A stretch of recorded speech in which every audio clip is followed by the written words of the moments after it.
Thierry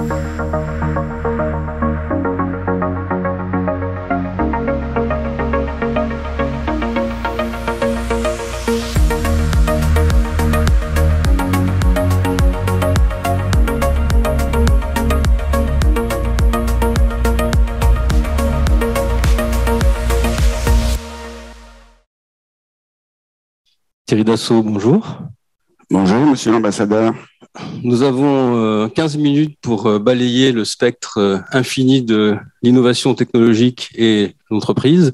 Alors, je ne veux pas revenir sur le groupe Dassault, je pense que tout le monde sait de quoi on parle. Je dirais juste en propos liminaire qu'il s'agisse de Dassault Aviation ou Dassault Systèmes, vous êtes quelque part condamné à l'excellence technologique et à l'innovation permanente. C'est même une devise du groupe, hein, le succès fait toujours un enfant de l'audace. Et parallèlement, vous avez vous-même une activité d'investisseur, puisque dès 2006, vous avez créé un fonds qui s'appelle TDH, et vous avez investi dans des technologies extrêmement prometteuses.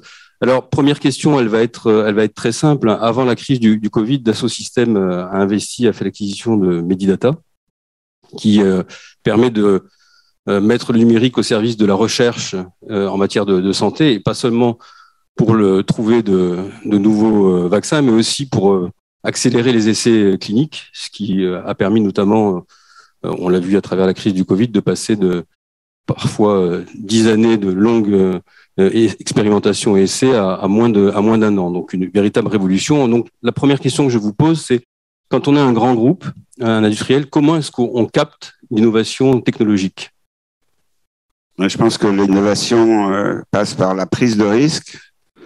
Et qui dit prise de risque dit investissement. Comme on dit, ça ne marche pas à tous les coups. Vous avez cité le rachat de Medidata fin 2019.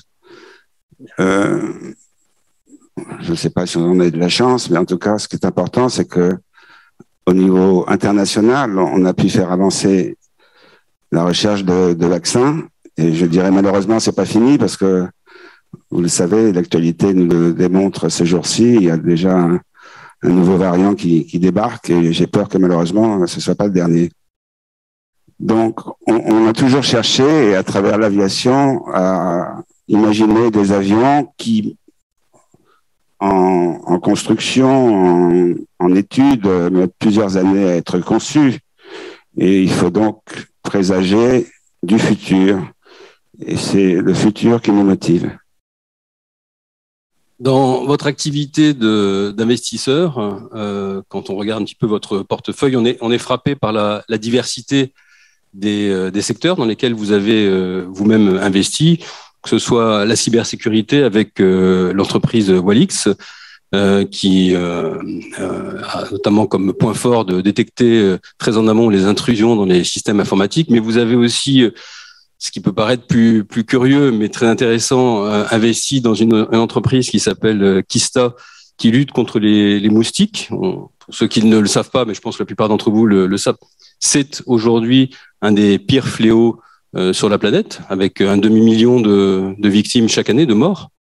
Donc vous avez mis au point des bornes anti-moustiques. Vous avez aussi, vous êtes présent dans l'éducation et la culture avec YouScribe, qui met au point des contenus qui sont disponibles sur tablettes, smartphones, mais aussi qui permettent, pour le continent africain également, de pouvoir permettre aux usagers de pouvoir y avoir accès sans être en ligne, en mode hors ligne. Donc, ce champ très diversifié que je viens juste d'évoquer fait que vous avez sans doute un œil, je dirais, aiguisé sur les secteurs de pointe. Alors hier, j'écoutais différents intervenants citer bien sûr toutes les innovations et les secteurs dans lesquels le monde de demain s'écrit, que ce soit l'Internet des objets, l'intelligence artificielle, etc., et bien d'autres, le biomimétisme. Pour vous, quels sont aujourd'hui les secteurs d'avenir si vous deviez éclairer la lanterne de notre auditoire et est-ce que, question subsidiaire, est-ce que la France aujourd'hui, de votre point de vue, est suffisamment présente sur ces secteurs d'avenir et si ce n'est pas le cas, lesquels? Vaste sujet. Je reviens juste sur les trois sociétés que vous avez évoquées.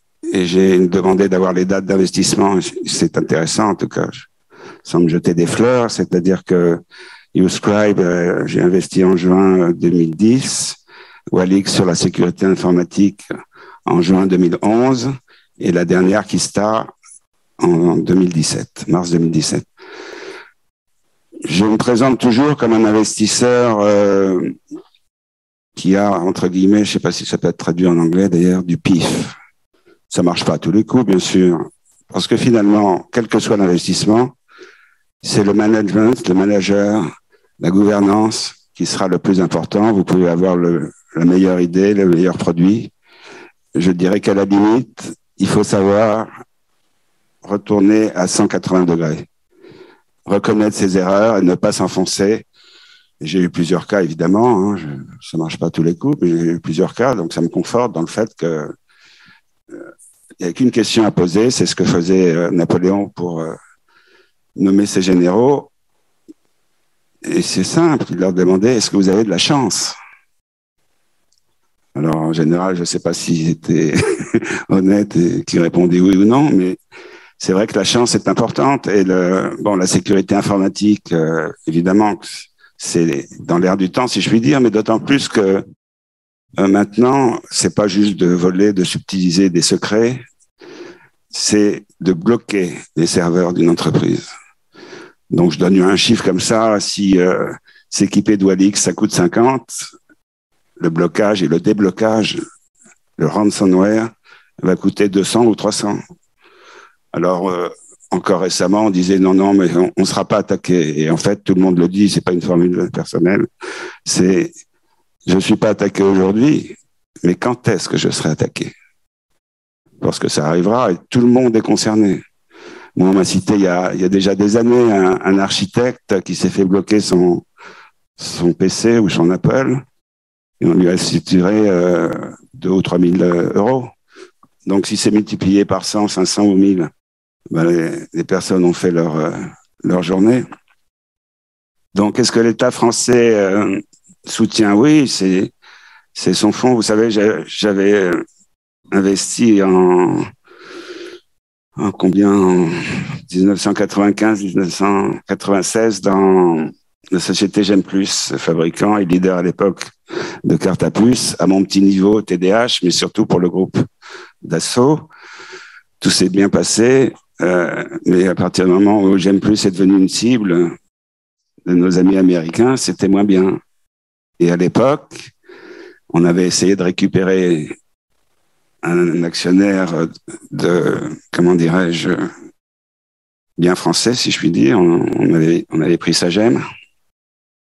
Et je le raconte, je ne sais pas s'il y a des Américains dans la salle ou s'ils nous écoutent, mais ça va les amuser puisque à peine l'opération faite, le patron de Sagem a été appelé par le fonds américain qui lui a dit « Vous allez vendre immédiatement cette participation, sinon le marché américain vous sera fermé. » Et donc, l'État a son rôle. Il y a eu le FSI, je ne sais pas si ça existe encore, le fonds d'investissement. Il y a forcément la BPI. Tous ces organismes sont à même d'aider. Et je pense que de plus en plus, ce n'est pas des grosses structures ou des grosses startups, c'est des petits projets. Et de toute façon, la règle que tout le monde connaît, c'est sur 10 investissements, s'il y en a un ou deux qui marchent, c'est déjà bien. Sur les secteurs d'avenir, à la fois avec le recul de votre propre véhicule d'investissement, mais aussi votre expérience dans le cadre d'activités du groupe Dassault, que ce soit aviation ou système, quels sont les secteurs dans lesquels vous mettriez de l'argent demain? Il faut quand même peser les avantages et les inconvénients. Quand on parle d'intelligence artificielle, je cite tout de suite ce fameux film, en tout cas le premier, qui s'appelait Terminator. Et Terminator, c'est un film où les robots se construisaient eux-mêmes et attaquaient l'homme. On ne va pas arriver jusque-là, mais il faut quand même garder une certaine maîtrise. D'ailleurs, l'un des patrons les plus emblématiques américains, M. Musk, a dit qu'il n'était pas pour l'intelligence artificielle. La technologie, c'est le marché. là aussi, une règle par rapport à un produit extrêmement brillant et qui marche très bien et qui coûte cher, eh ben, il n'y aura pas de marché parce que il faut toujours viser le client. Et mon père avait cette belle formule qui est aussi assez classique, c'est que le client est roi. Donc, s'il veut pas d'un produit, il va pas se faire violer pour l'acheter de toute façon.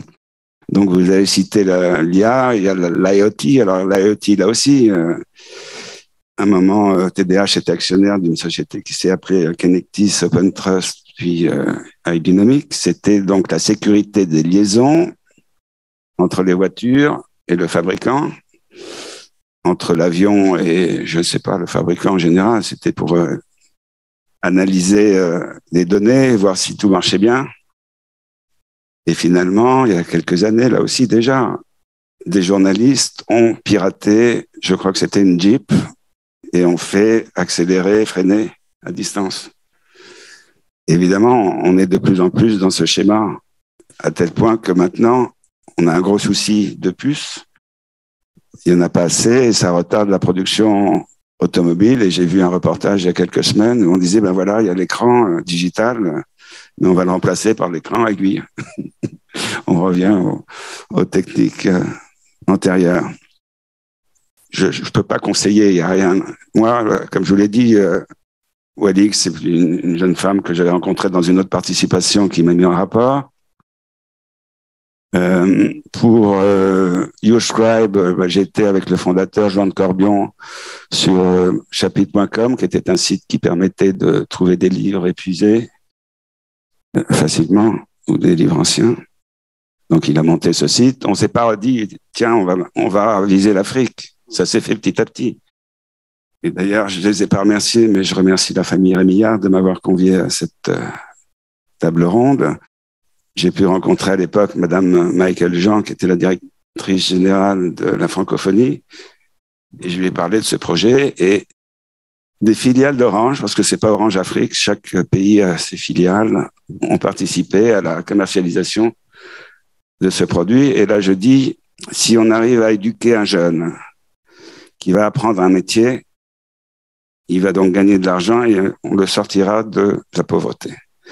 Et c'est ça qui est intéressant, parce que l'argent, c'est l'argent. Mais il y a, comme on dit, il n'y a pas forcément que ça dans la vie.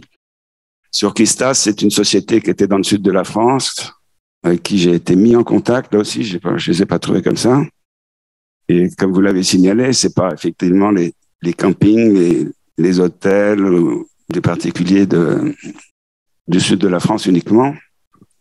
Mais le développement d'implantation, on est au Sénégal, par exemple, avec une centaine de machines. On vient de signer à Djibouti, et puis il y aura d'autres, comment dirais-je, régions, et notamment aussi l'île de la Réunion, par exemple. Et malheureusement, et heureusement pour le business, mais malheureusement pour la situation sanitaire, les zones impaludées sont en forte croissance. Elles arrivent même chez nous aujourd'hui, sud de notre pays. C'est vrai. Et là, j'ai une anecdote. Alors, je fais vieux jeu, mais c'est tellement présent, 15, 20 ans au moins.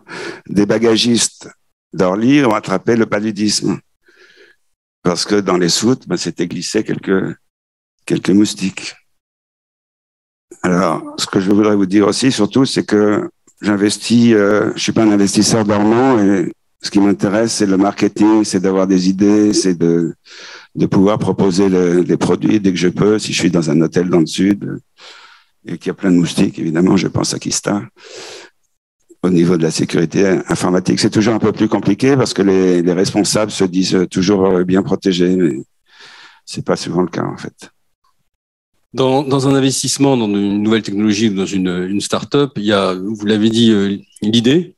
Les bonnes idées font pas toujours les bonnes entreprises ou les bons projets. Il y a l'équipe, le dirigeant, le fondateur.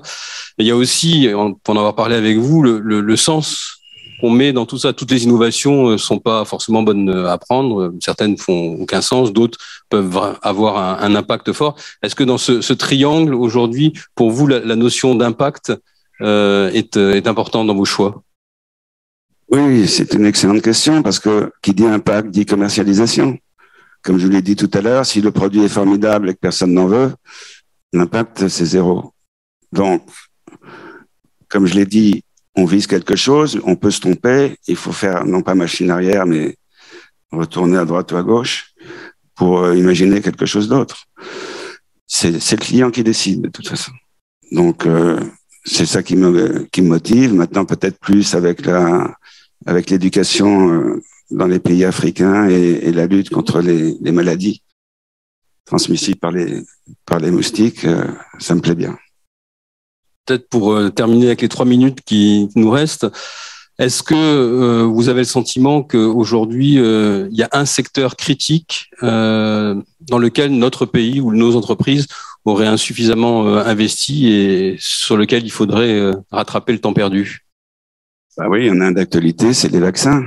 Comment peut-on imaginer dans le pays de Pasteur qu'on n'ait pas réussi à produire un vaccin contre le Covid? Alors, il y a quelques mois, les sociétés ont dit non, mais c'est pas grave parce qu'on va être plus à même, mieux à jour des derniers virus, mais j'ai pas de nouvelles, moi. Bon, ça veut dire qu'à un moment donné, c'est à l'État de dire à ces sociétés, attendez, là, vous y allez. Quand je vois Monsieur Trump qui a investi par les États fédéraux, je pense, 800 millions de dollars chez Moderna, une petite société qui, à la base, aurait dû être française, d'ailleurs. C'est quand même pas mal. Une situation d'autant plus paradoxale, vous avez cité Pasteur, mais on pourrait aussi dire qu'on a, dans le domaine de la santé, une équipe France qui est absolument hallucinante. On a Mérieux, on a Pasteur, on a Sanofi, qui est une multinationale, mais on a aussi de fantastiques ONG qui rayonnent partout dans le monde, MSF, Français Médecins du Monde. On a tout un écosystème autour de la santé qui pourrait effectivement faire de la France le leader dans ce secteur. C'est vrai, mais il y a un mot que je suis obligé de prononcer en conclusion parce qu'il régit pas mal de bêtises, pour être poli, c'est l'ego. Alors, ceux qui n'ont pas lu l'article, chez Pasteur, il y avait 2 chercheurs, sûrement un sur les vaccins classiques et l'autre sur l'ARN. Et alors, il fallait qu'il y en ait un qui gagne. Alors, au lieu de se mettre tous les 2 ensemble, de faire un ARN vaccin, je ne sais pas, mais... Donc oui, on a toujours des personnes, mais il faut d'abord qu'ils aient les financements, forcément, et puis la confiance aussi. C'est pas toujours évident vis-à-vis des structures étatiques qui font bien déjà leur travail. Hein. Très bien, écoutez, nous sommes arrivés au terme de ces 15 minutes. Je ne sais pas s'il est d'usage de prendre une ou 2 questions. En tout cas, si c'est... Oui, il y a une question dans la salle, volontiers. Non, non, on me dit non. Bon, alors vous viendrez nous voir directement. Merci. Merci beaucoup Thierry Dassault.